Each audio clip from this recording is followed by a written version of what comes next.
Spire the Watcher.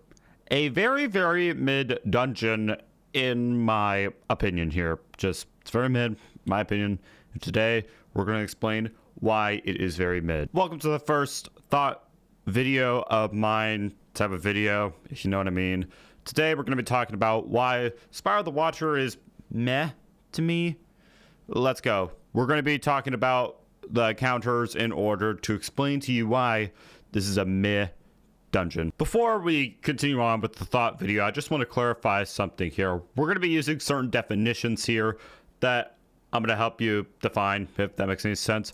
A part of the dungeon is a part of the dungeon that you get no rewards from, just no rewards. So I'll be referring to that as a part.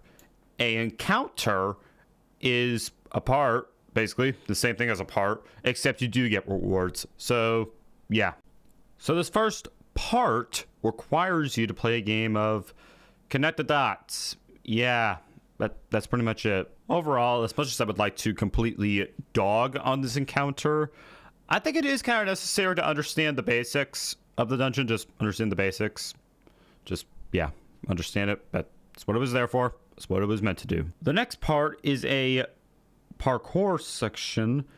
And yeah, that's pretty much it. We got to get through the parkour. If you have Wish Ender, this parkour is easy, okay? Wish Ender, for those of you who don't know, has barrier on it. And if you have barrier on a bow, you go through the Vex Hydra shields. It's just pretty easy. And if you don't have Wish Ender, I am seriously questioning you why you don't have this bow. I'm just questioning why you don't have it. Now we get to our first encounter here. Now it's the same as the first part, except you get rewards at the end, and there are multiple levels. There are three levels that you got to get through. You connect the dots through every single one, and you complete the encounter. That's it. That's all you have to do. All in all, there's a bit of parkour here. So for the new player, you're going to have to watch your steps while doing this here. But for the average player that has probably done this, trying to get the cowboy hat, I don't really see much to talk about because, well, it's parkour, and if you watch your step, you should be good. Again, have Wish Ender because it's basically your friend here. Like, look at this gameplay of me simply killing ads, getting that, dot that I gotta get and stuff. I mean, literally, like, this encounter is easy. So far, you've noticed I haven't really given much thoughts out, and this is proving my point that the dungeon is meh. Like, it's not hard, but it's not, easy at the same time here. I generally just wish I had more to talk about, but really this whole dungeon, it's just, it's easy, but it's not hard. Kind of making it meh to me, Now, we finally get to the first boss encounter, the second encounter here. This encounter has got to be, something, right? Kind of. Let me explain. So, you fight the Harpy boss from Garden of Salvation. Like, the design is the same. It kind of acts like the same. It doesn't do that swan dive into the ground like the other Harpy did in Garden of Salvation. If you know what I'm talking about, you know what I'm talking about. By the way, whatsoever here, the encounter is simple. Yep, shoot the dots and shoot his eyes, then you do damage here. There are some other factors I'm leaving out here, but let's just leave it at that. And once again, it's the same formula. Watch your step or else you'll fall. Or you'll land on a wire like this clip over here.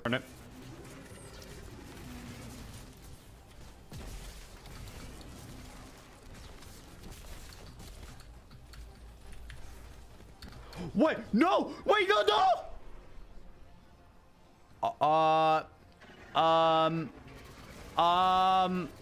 Guys, how do we get up from this?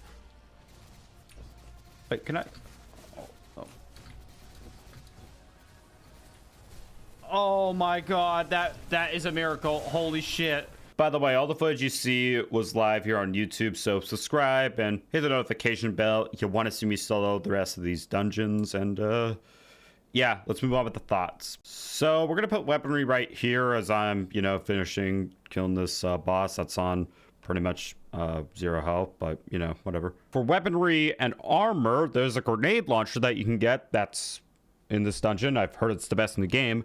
but why would I bother to get it when Wendigo is a thing and I'm an Arc Hunter? Okay, why would I bother to go get this grenade launcher? So this grenade launcher goes in the secondary, making it even more pointless to me when I could use Dead Messenger, which is one of my favorite grenade launchers in the game. It's literally my favorite grenade launcher in the game. And again, why would I bother to go get this grenade launcher when I could use Dead Messenger and do a crazy arc build here?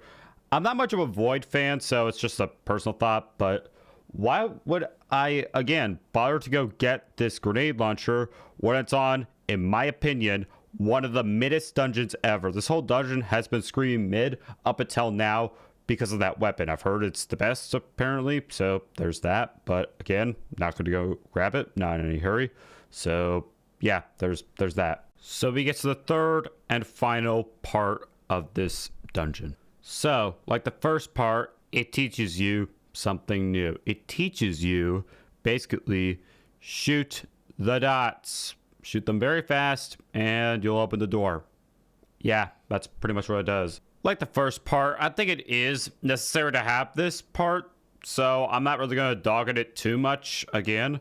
But there is also a secret chest that you can see on screen. There's the secret chest, and yeah, let's go on to the final encounter. So we get to the final boss, right? The boss must be, you know, something amazing, right? No, it's just a simple wyvern that does a couple of dungeon-like moves, and yeah, that's what it does.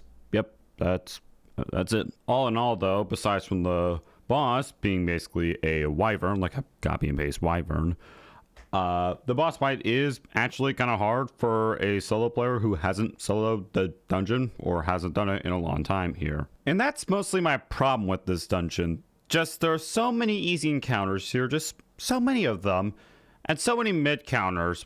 And this is the first hard encounter, in my opinion. Well, at least hard for me. Okay, the rest was kind of easy, not gonna lie. And once again, I'm calling this a meh dungeon. I don't think it's the worst one. Not by a long stretch. It isn't the worst one. It isn't the worst dungeon out there.